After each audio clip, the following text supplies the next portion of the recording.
ठिका कर्मचारी हेबे नियमित सरकार बड़ घोषणा। राज्य सरकार विभिन्न विभाग में दीर्घ वर्ष धरी कार्यरत ठिका कर्मचारी को नियमित करने दाबी होई आसुतिला बेले याकू सरकार गुरुत्वर सह ग्रहण करिसंती। याकू नहीं साधारण प्रशासन विभाग पक्षरु जुलाई 6 रे एक उच्चस्तरीय जांच कमिटी गठन करा जायछि।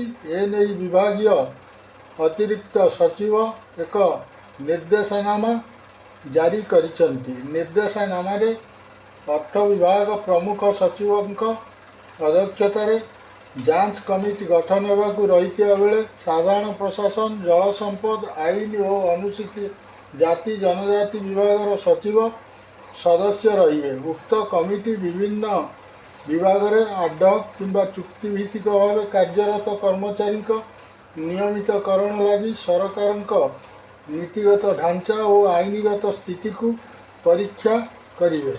या सहित उक्त कमिटी सरकार द्वारा अनुमोदित होइतिबा और होई नथिबा केउ पदवी रे केउ विभाग रे केते संख्यक नियुक्ति होइछि और सेति मध्य केते संख्यक केउ वर्गर कर्मचारी रहिसंती ता मध्य जांच करिवो। सेहीपरि ठिका नियुक्ति बेले सरकार नियुक्ति नियम ठीक भाव विभाग गुड़िक कार्यकारी करिसंती कि नहीं ता मध्य परखिवो।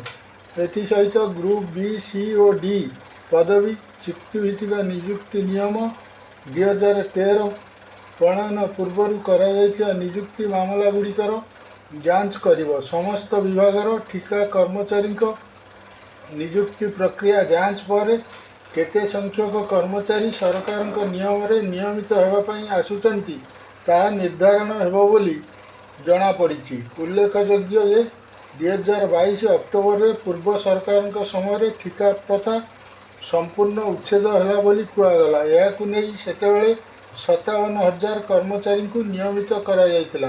मात्र विभिन्न विभागर प्राय 60,000 ऊर्ध्व कर्मचारी यही नियमित प्रक्रिया वंचित होइतिले। याकू नहीं विभिन्न समय दाबी आंदोलन होई आसुतिला।